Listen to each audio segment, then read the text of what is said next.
Married at First Sight Australia season 13, episode 38. It's the reunion episode, man. It's the final dinner party. Everybody's back. We find out how they're doing, how they're getting on. And yo, you know it's messy. You know it's messy. There's one more episode after this one, right? But essentially, it's just the experts and cast going over what happened throughout the season. So I'm not going to be covering that. So this is it. My last video recapping Married at First Sight Australia season 13. So for one last time, here's the theme song. Let's go! Married at First Sight Australia. Kylie Minogue, Hugh Jackman, Iggy Azalea. We got singles whose dating life's been a failure. Let's meet them. We got Rachel, we got Steven, we got Alissa, David, Julia. We got Chris and Grace and Juliet. Another Chris and Rachel, Gia. We got Becca, Rebecca, Filip and Stella, Brooke, Mela, Luke, Joel. Who else do we got? Steve. Danny and Scott. The drama's a lot, but there's love to be found. Stephanie, Tyson, we holding it down. Bounce. This the recap. Grab a drink, get a savory or a sweet snack, and sit back as we unpack what happened like back to back. Let's go, bro.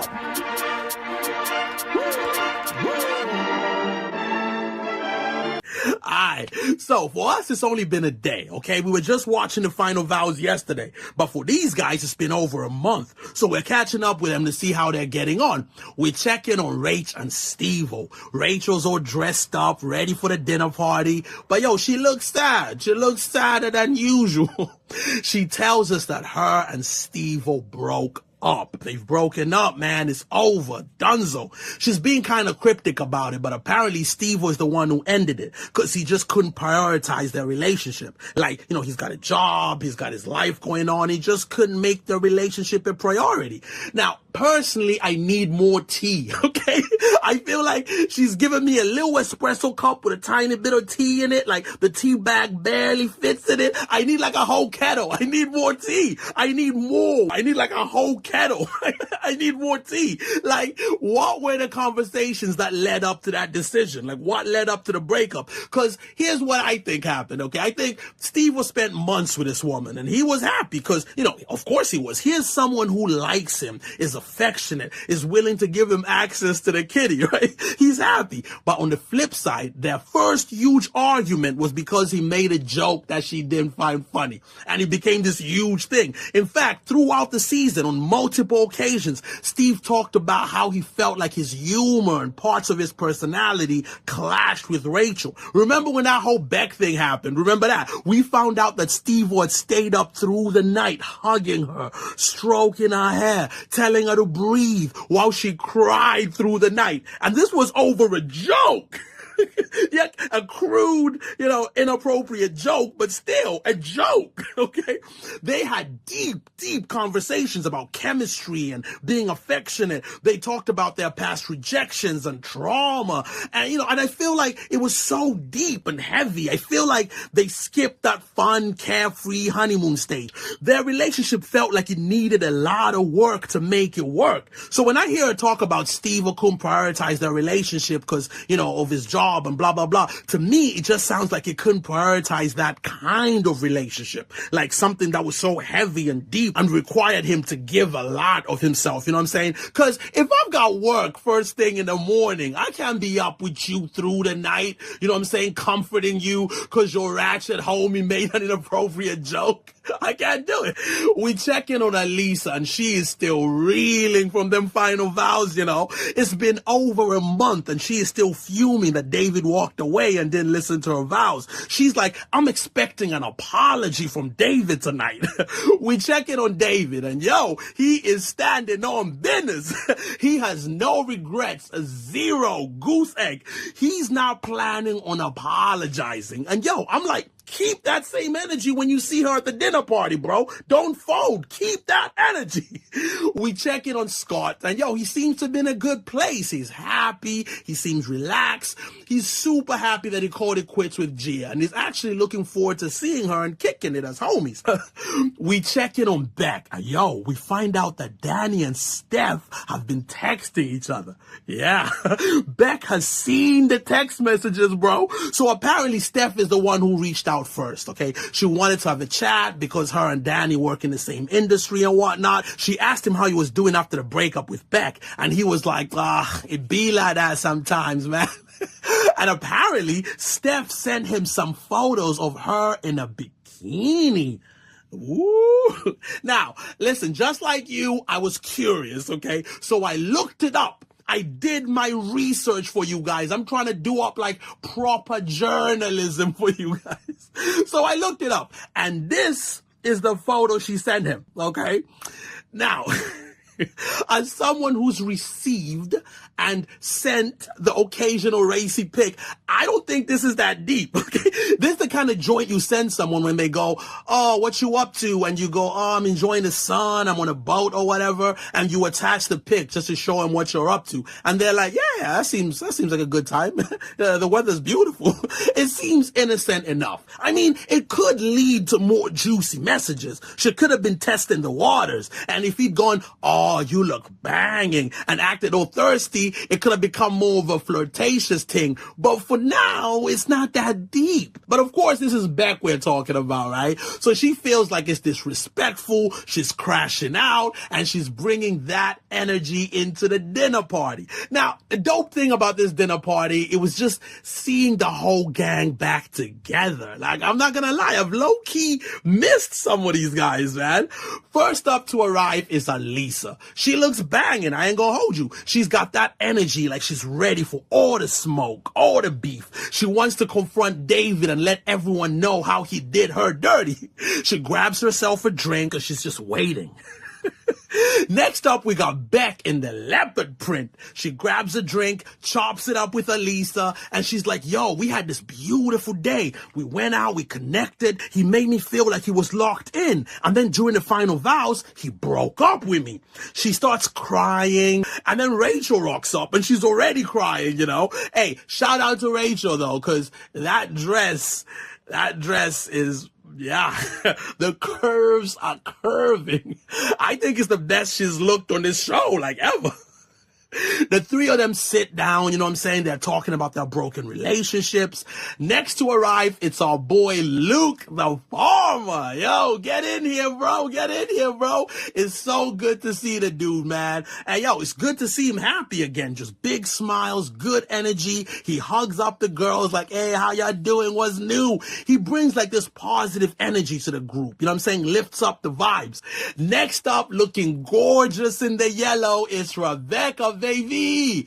Then we got our boy Grayson. It's good vibes. Rebecca asks Alissa, like, hey, what went down with you and David? And she gives the group her version of events, right? And she's making it seem like David just straight up decided to walk away and leave her at the altar. He's the bad guy. And yo, it's like he just woke up that morning and chose violence. She's not telling them why he did it. Grayson, Rebecca, Luke, they were not there during the alternative matches challenge. She's not telling them how she flirted with the other dude, exchanged social media deets. She's not telling them about the dinner party where David got down on his knees and begged her to make it work, and she just dismissed him. Speak of the devil, though, David rocks up looking fresh. He's happy to see Luke. They hug it up like, hey, what's good, bro? Nice to see you, man. He goes around the room hollering at everybody. And as he's doing this, shout out to the cameraman, because we see Alissa like just getting ready, like, you know, like a fighter about to step into the ring. She's had a whole month to reflect and think things through. And somehow she still thinks she's in the right, okay? She still thinks that David owes her an apology. He goes up to the joint, you know, grabs a drink, and as he's heading back to join the group, Alissa gets up and stands in front of him, like, oh, dramatically. He's like, oh, cool, like, you know, let's go to this couch over here and chop it up. And the funny thing is, right, this couch, this couch on the side is the same couch they sat on during the last dinner party when David begged her. He begged her to see all the good things in the relationship, begged her to try and make it work with him, begged her, bro. He got down on his knee. She's now like staring at him more intensely, and she's like laying into him for leaving her at the altar. Now, David, he does something brilliant here, okay? Because if it was me, I would have matched her energy. Like, yo, who do you think you're talking to? But David is just laid back with it. He's like, yo, that's just something that I needed to do. She's like, you know what? You are a coward, David. Your ego got the best of you and you walked away like a little boy. Again, if it was me, I'd have gone, Oh, you didn't think I was a little boy when I was hitting it from the back last month, did you? You didn't think I was a little boy when you were grips in them sheets and this BBC was all up in them guts. Which would have been the childish and wrong thing to say, but heat of the moment or whatnot. And she'd probably clap back like, oh, I was faking it the whole time. Matter of fact, that last time I was picturing my ex who looks an awful lot like that alternative matchup dude. Then I'd be like, yeah, whatever, go marry him then. And then it would just be a bad look. But David, man, he's just like, I respectfully disagree. What I did was 100% justified. She is fuming. They rejoined the group. She's like, he's so rude. Next up, we got the only couple still standing. Filip and Stella. Filip and Stella in the building, people. They look more loved up than ever, man. 1 month out in the real world didn't break him. It just made him stronger. They hug everybody. They tell him about Filip proposing, during the final vows. Everybody's happy for them. Beck tells Stella and Rebecca about the whole Steph and Danny texting thing. Steph arrives and Beck hollers at her. And I'm like trying to get some beef popping. But Steph is just being super chill about it. Like, hey, it's not that deep. Next up, we got Julia. Grayson gives her a hug, saying one of them was like, no hard feelings and that. We got Tyson rocking up. We got Silver Steve, Mal, Sam, Juliet. And Joe is back, baby, bringing that energy. Steps into the building just clapping like, yo, what up? What up? I'm here. What's good? Then, of course, we got Stevo. He kicks it with Rachel. They sit on the couch. They talk about their relationship. Rachel cries, man. She tells him no matter what goes down, no matter what happens, she'll still love him. And Stevo pulls out his ring from his pocket and puts it on, which is kind of sweet. It's kind of sweet. But I feel like it's someone that doesn't like conflict, someone that doesn't like uncomfortability. And they're like, don't cry. Fine. We're married again. Look, we're married again. Scott rocks up looking happier than he's ever looked, man. He's in a much better place. Then we get Gia. She's dressed in a sparkly thing and the yams are yamming. Everybody's chopping it up, catching up. Even Tyson and Steph have a little moment. You know what I'm saying? She tells him she's back out there dating a little bit.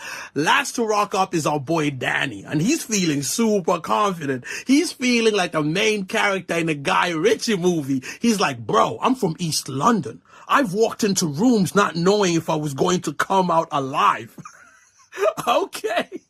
Beck hollers at him, and it seems pretty chill at first, you know what I'm saying? But it's gonna kick off during the actual dinner party.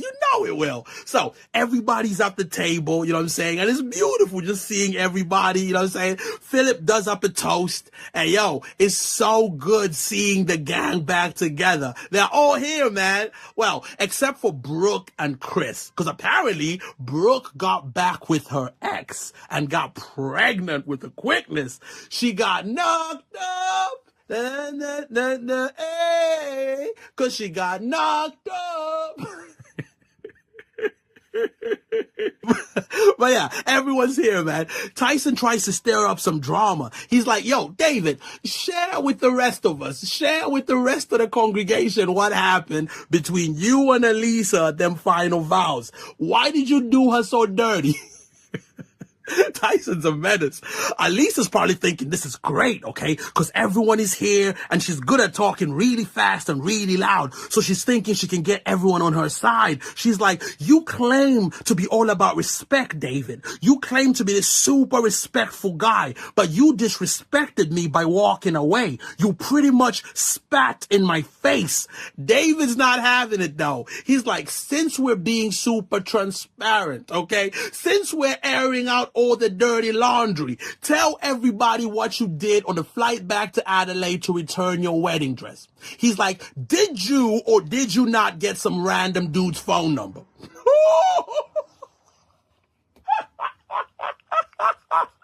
Yo! She's like, fighting for her life. Everybody's like, yo!